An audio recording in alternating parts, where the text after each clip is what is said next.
Halo Jebret Tim. Ada sesuatu yang lagi rame nih. Lu harus kasih dia kesempatan lagi.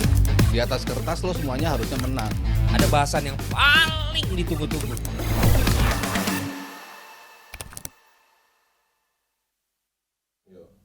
Halo Jebret Tim, selamat Hari Rabu dan selamat memperingati Hari Batik Nasional. Spesial hari ini, gue udah pakai batik, terus juga barengan sama Mas Firzi juga udah pakai batik, Mas Aldi juga, Mas Aryo juga udah pakai batik gitu kan. Spesial hari ini, Hari Batik Nasional. Setiap tanggal 2 Oktober nih. And yes, di hari ini kita langsung aja kali ya. Mulai hari ini. Kenapa tegang banget? Kayak batik minjem aja apa gimana sih? Emangnya minjem? Oh, batik minjem ya? Oh iya siap. Gak apa-apa. Langsung aja kali ya. Nggak mau bahas batik dulu. Boleh. Apa klub-klub yang pakai baju batik? Banyak loh sekarang klub batik Arsenal ada, Iya. batik MU, batik Liverpool ada tuh. Iya. Itu batik Oh, bikinan itu sini dong. batik sini, iya. Iya. Maksud gue tuh tim-tim bola yang pakai batik gitu loh. Oh, ada ya? Kebalik sih. sih. Oh, Sih, oh, ya, batik, tim lokal ada gitu, banyak, ya kan? banyak. Banyak sih. Apa dah? PS Oh, Majalengka ada. tuh. Iya. Oke. Tim-tim Banyak Jawa ya Tengah juga ternyata ya. banyak tuh yang pakai itu, pakai Iya, batik. iya. Tapi kita sebagai warga Indonesia harus bangga dong, karena kan batik emang dari Indonesia. Iya kan? Bukan Malaysia. Oh di Ramai ISO lagi. kemarin katanya from Malaysia. Ramai lagi. Ya, nanti Oh, ramai lagi. Gak habis-habis. Oke, langsung aja. Karena semalam kayaknya begadangnya Mas Aldi Wih, ini ya, apa? nggak sia-sia ya. Berfaedah.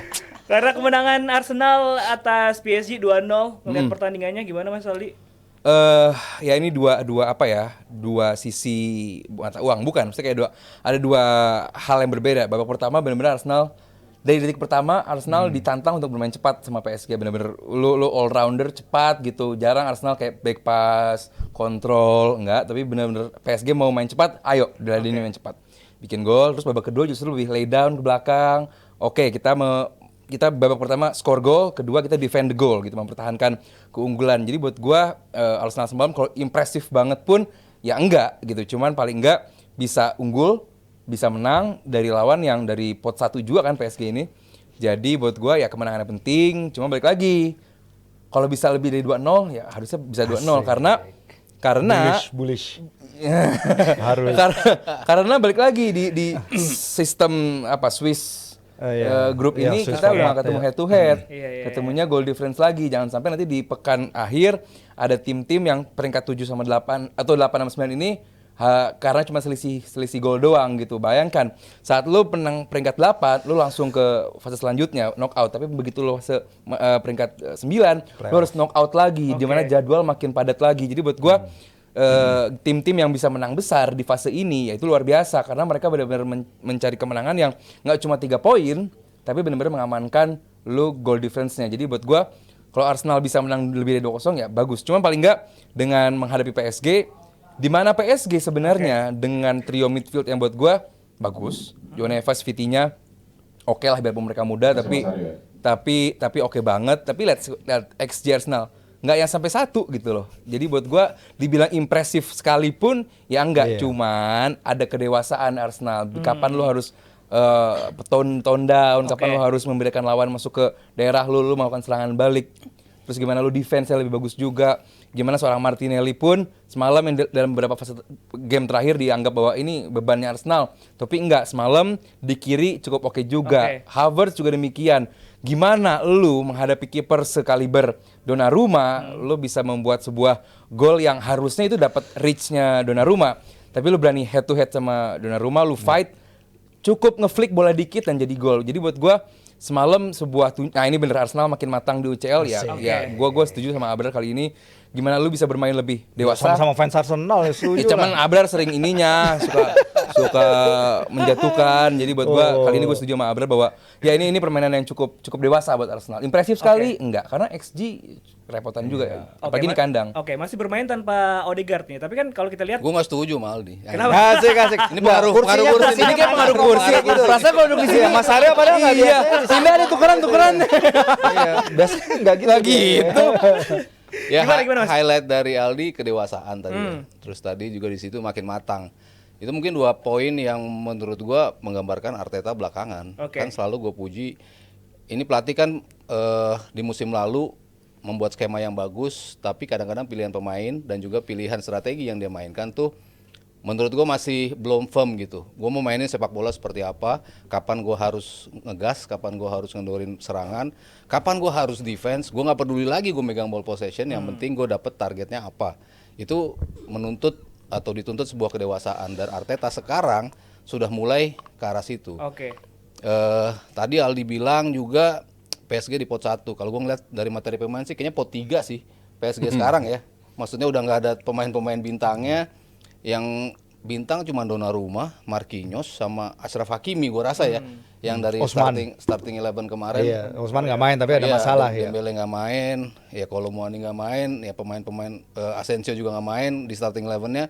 Ini berasa kayak pot 3 gitu. Tapi kan Enrique memang bilang, gue nge-build tim ini untuk 3 tahun ke depan gitu. Jadi mungkin kita nggak akan lihat PSG yang luar biasa mainnya dalam waktu sekarang, tapi mungkin tahun depan atau 2 tahun lagi gitu. Menjadi tim yang lebih matang. Banyak tim pertama yang U21-nya ada 3 dalam starting lineup kemarin. Ini suatu bukti juga bahwa ya PSG sedang membangun tim gitu. Cuman ya yang gue suka dari Arteta sekarang dibandingkan musim lalu, pemilihan pemainnya udah tepat. Ini kan starting 11 terbaik dia. Selama ini kan kalau dia main di Europe kan ada aja tweaking yang dia buat, sehingga lo harus kalau nggak sesuai apa yang lo mau, lo harus balikin lagi pemain-pemain inti lo untuk memaksakan sebuah hasil yang lo incar gitu. Tapi sekarang dari start dia udah tahu, gue ngegas, gue ngegolin, abis itu gue defense. Itu kan kebanyakan tim-tim yang juara Liga Champion tuh kayak gitu mainnya kan. Mereka ngegas, memastikan lo dapat keunggulan. Setelah itu gimana kita defense. Nah, Arteta udah bisa memainkan apa yang harusnya worthy of the champion ya kayak gini. Dua orang baik. Cuma gini nggak, sebelum ke Firzi, ya bukan salah Arsenal juga kalau bisa bikin PSG kayak tim pot 3 ya. Dong, mereka emang pot 1, cuma bukan salah Arsenal juga bikin mereka kayak main tim pot 3. Walaupun di babak kedua bagus loh Mas, PSG sebenarnya babak kedua Mas. Bagus. Iya. Enggak, maksud gue dari kan Mas yang bilang dari deretan pemain. Zaire Emery katanya bagus. Ini PSG memang bagus, tapi bukan di game menghadapi Arsenal bukan profil bintang gitu loh maksud gue. Tim yang kalau lo petakan tadi ya bintang-bintang yang paling menonjol ya 3 orang itu gue sebut. Sementara yang lainnya emang pemain bagus tapi bukan profil bintang gitu loh PSG. Jadi sekarang. jadi head out buat Arsenal ya bikin pemain. Ya PSG kan sekarang emang lagi rebuild ya setelah Mbappe ya. Mereka average squad mereka rendah banget 23 tahun, tapi di Liga Prancis mereka tetap aja tancap gas 20 gol dari 6 laga, 6 kebobolan. Prosesnya, tapi si Enrique ini kan lagi ada problem. Salah satu problemnya itu adalah dia berusaha terlalu stamp authority-nya ke squad ini. Makanya kemarin kita nggak lihat nama Dembele gara-gara dia berantem pas lawan Rennes kemarin 3-1 menang, tapi Dembele ditarik keluar. Gua nggak tahu ditarik keluar apa gimana, tapi Enrique nggak mengasih alasan spesifik kenapa dia nggak masuk di squad, cuman bilang ini adalah masalah komitmen terhadap tim. Dia dihajar abis sama media-media Prancis, si Enrique, mulai dari Samir Nasri, Christophe Dugarry, jurnalis-jurnalis senior di sana bilang, lu tuh ngapain kayak gini? Dembele itu salah satu bintang lo. Lu di kanan sama Achraf Hakimi itu kerjasamanya bagus banget. Sayang lu nggak pakai dia. Bagi PSG ini adalah suatu problem, apalagi setelah post Mbappe, Bradley Barcola dan Ousmane Dembele adalah 2 pemain utama dia. Jadi kayak kehilangan 50% kekuatan di depan deh. Kalau kita tahu emang PSG secara kalau mereka main ke Inggris kan kesulitan ya. Bahkan lawan Newcastle aja mereka kalah 4-1 tahun lalu. Dan iya, kita sama-sama menang. Itu kan yang dibilang sama si Enrique juga kan, kita ada Dembele nggak selalu menang kok. Kita akhirnya dia ngomong gitu di media karena dia ditanya itu mulu, pusing dia juga sebel. Tapi kalau kita lihat stature PSG at least di atas kertas itu tadi ya, pot 1 ini adalah kemenangan yang dibutuhkan oleh si Arsenal juga, karena sejak mereka balik ke Champions League tahun 2023 mereka belum pernah menang lawan so-called tim yang grade-nya elite itu ya. Lawan Bayern Munchen mereka seri terus kalah. Mereka 2017 terakhir kali main di Liga Champions kalah 1-5 lawan Munchen. Nah, di sini dengan hasil kemenangan kayak gitu, yang dibutuhkan bahwa mereka ya akhirnya bisa clean sheet, akhirnya bisa mencetak gol yang dengan tanpa adanya Odegaard yang dirasa sebagai jiwa dari permainan menyerang mereka. Tapi kemarin bola dari Trossard itu akurat dan bola terobosan bagus banget, gue bilang. Dan Saka juga itu adalah adalah gol free kick pertama ya Arsenal Sejak 2002. sejak 2002 something 2021 September 2021 Martin Odegaard Oke. pertama Kalau kalinya di dia Champions League kan terakhir 2002 tuh. lebih lama lagi ya. Thierry Henry. Iya, Thierry Henry Karena absennya lama. Malah lebih ya karena absennya lama sejak 2017. Jadi emang menurut gue emang hasil yang harus ditorehkan Arteta karena mereka perlu juga buktiin diri nih. Mereka udah berapa lama sih nguntitin City di Premier League, tapi di antar klub Eropa menurut gue mereka juga harus bisa berbicara dengan squad yang mereka punya. Sebenarnya menarik tadi diskusinya Zuf. Apakah kalau ada Dembele, PSG bakal makin kuat juga gitu atau justru sebenarnya bener kata Enrique, ada Dembele pun ya menghadapi Arsenal ini mungkin ya kalah-kalah juga kan gitu. Jadi gua ada Dembele ya gue bilang apakah bakal se-efektif itu. Kita lihat lah Dembele ngapain sih kalau main, paling kan dia melebar, masukin crossing ke dalam juga. PSG semalam gitu nggak juga. Ya kan memanfaatkan full Dia back lebih mereka maju. direct sih tahun lebih ini, direct iya. ya kan. Jadi Tapi buat- faktor nggak ada Kolomuani sama Fabian Ruiz, apakah itu sangat berpengaruh? di tengah Arsenal unggul yang jelas. Iya. Di tengah Arsenal unggul yang jelas. 2 babak Arsenal tengah unggul. Gua nggak tahu ya, João Neves bagus sempet tiang juga kan, dia artinya bahwa cukup menyerang gitu. Vitinha juga demikian, Zaire Emery juga demikian. Mereka pemain muda, cuman bagus. Gue setuju sama Mas Haryo, Zaire Emery ini pemain muda yang cukup masa depannya gue yakin bakal prospektif banget. Jadi buat gue Arsenal sukses meredam itu semua. Kalaupun ada Fabian Ruiz, gue rasa bakal jadi pembeda walaupun jadi bener poin lo, kalaupun ada lebih berasa mana absennya Dembele atau Fabian Ruiz, gue Fabian Ruiz. Fabian Ruiz, Ruiz, iya. Dan untuk clean sheet ya tadi kan Aldi juga bilang bagaimana mereka meredam si PSG. Kalau secara clean sheet ini adalah yang ke-17 bagi Arsenal dari 32 pertandingan sepanjang 2024. Makanya sejak awal musim David Raya dan William Saliba selalu masuk tim FPL Guadi, nggak pernah keluar. Bahkan lah di lahan kandang City ya waktu itu Tetap juga dipasang. tetap juga 17 dipasang tuh yang dan poinnya terbaik. gede. Kedua setelah Madrid 18 clean. Iya, Madrid 18 sama kayak bacaan Gue kita. juga Mas. masang tuh Raya tuh di fans. Oh, nah, mantep kan poin tertinggi kiper. mantep. Yoi. Jadi ya salut sih untuk defensive solidity ya untuk menghadapi kompetisi antar klub Eropa yang makin lama makin berat nih, tapi kan jadwal kita makin berat. Midweek ini 53 pertandingan di antar klub pertandingan. 54 malah ya. Oke. Banyak banget tapi- matches. Termasuk ada hal yang kontroversial juga semalam, ada ini kontroversi karena katanya handsball nih. Calafiori tackle dari Saliba yang kena tangan Calafiori, apakah ini sebenarnya handsball atau enggak sih? Ya enggak lah. Udah deflected namanya juga selesai itu semua. Iya, Enggak kalau- berarti pure enggak. Itu kan kena Saliba dulu, akhirnya baru kena tangan kan. itu persis kayak pertandingan Chelsea lawan City ketika tackle dari siapa ya, terus bolanya kena Kovacic Oke. waktu Naik pertandingan gitu ya? pertama itu kan langsung nggak handsball dan orang rame ya karena sekarang hitungannya ketika lo deflect udah pasti nggak handsball. Jadi intinya handsball di Champions League sama di Premier League sama ya Mas? Sama-sama. Iya.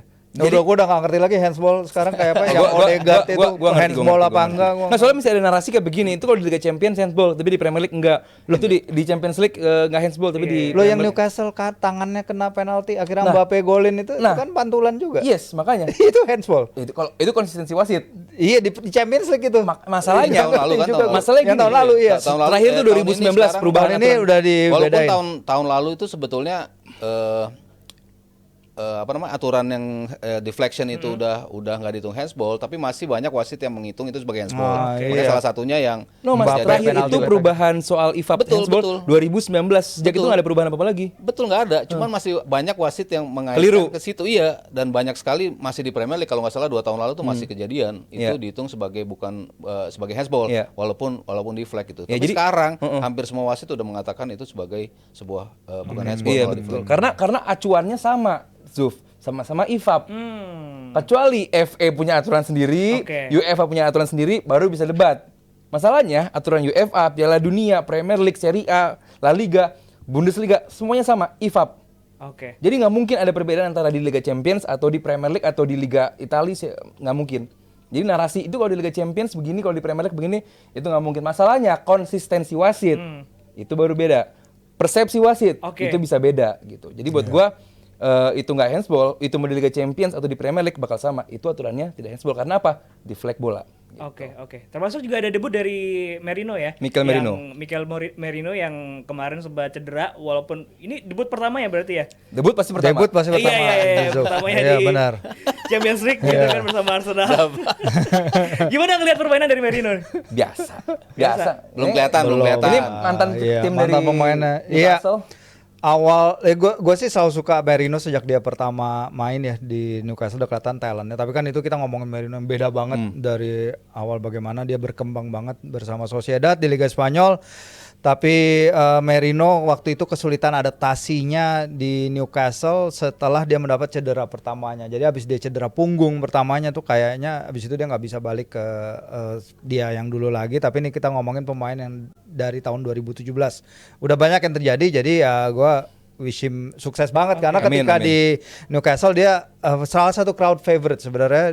St. James Park selalu seneng kalau Merino main karena dia tenang banget dalam possession, dia pintar ngelihat ruang, dan sundulannya tuh dia juga Nah, itu pernah poinnya. sundulan yang dia lakukan di Piala Eropa itu dia juga lawan siapa sih? Jerman ya? Jerman. Jerman ya. Dia Amerika pernah Jerman. ngelakuin juga di Newcastle dulu. Jadi early days sih, dan begitu dia bisa tune in, ngeklik bersama tim-tim bersama pasukan Arteta, menurut gua impact-nya akan besar. Iya, tadi sebenarnya udah di highlight sedikit sama Firzi soal duel udaranya, karena di tahun 2024 Mikel Merino adalah midfield dengan duel udara terbagus di top 5 league. Oke. Dan kenapa tadi Newcastle pada akhirnya suka sama Mikel Merino, karena Newcastle kan bermainnya kan klasik tradisional football Inggris ya, crossing, sundulan. Nah, duel udaranya Merino ini di Dortmund, di Newcastle itu bagus banget. Di Sociedad sedikit berbeda. Dia bermain orang bisa pegang bola untuk distribusi bola. Duet sama Zubimendi itu emang bagus banget.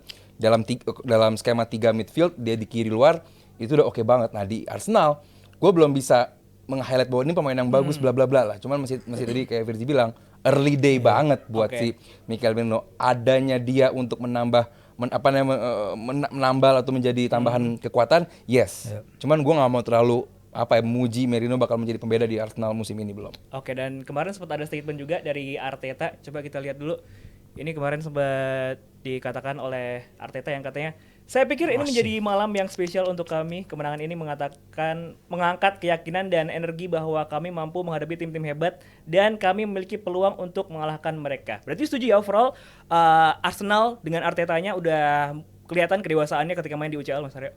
Iya. Ya tadi gue bilang pengalaman kan 2 tahun gue berapa kali selalu menyinggung Arteta dalam hal pemilihan pemain dan juga pergantian pemain. Tapi makin kesini gue udah ngeliat bongkar pasang yang dia lakukan itu semuanya bertanggung jawab. Lalu menyikapi hilangnya Odegaard itu kan hal yang sangat penting. Oke. Dan kalau kita dan gue katakan waktu itu barang Aldi juga kalau nggak salah ya, Ya. 3 pertandingan yang akan define Arteta di musim ini. Sepekan. Spurs, Atalanta, City. habis itu City. Dan itu dia lewatin semua lah pekerja rumahnya lah. Dia bisa lewatin walaupun 1 poin tapi sebuah hasil yang game plan gue mau seperti ini, gue dapet hasil. Itu yang menunjukkan perbedaan Arteta di musim lalu dan di musim ini. Kedewasaan itu. Dan kalau main seperti ini, dia bisa keep up dengan hilangnya Odegaard. Salah satu Merino pasti akan menjadi salah satu pengubah ketika nggak ada Odegaard di game-game tertentu. Pasti dia akan menjadi pemain yang bisa diandalkan oleh Arsenal. Karena tadi Firzi sudah cerita, Aldi sudah cerita, emang ini pemain kualitinya luar biasa, ketenangan. Sementara yang Odegaard miliki kan juga ketenangan. Oke. Ketika handling bola, gimana lo ngatur ritme, nah dia bisa menjadi orang yang seperti itu. 2 petarungnya cukup lah di Declan Rice dan juga Partey gitu. Cuman kalau lo butuh creativity, some presence di box segala macam itu dimiliki oleh Merino. Jadi ya semakin lengkap lah skuad Arsenal ini. Oke, kita lihat aja apakah Arsenal di musim ini akan membuat kejutan di UCL. Well sih, tim asuhan Arteta ini. Dan yang pasti, buat Jebret Tim jangan kemana-mana karena saat lagi kita akan ngebahas ini nih yang udah ditunggu-tunggu, pesta-pesta gol yang ada di Champions League semalam. Jadi jangan kemana-mana ya, Jebret Tim. Halo Jebret Tim. Ada sesuatu yang lagi rame nih. Lu harus kasih dia kesempatan lagi. Di atas kertas lo semuanya harusnya menang. Ada bahasan yang paling ditunggu-tunggu.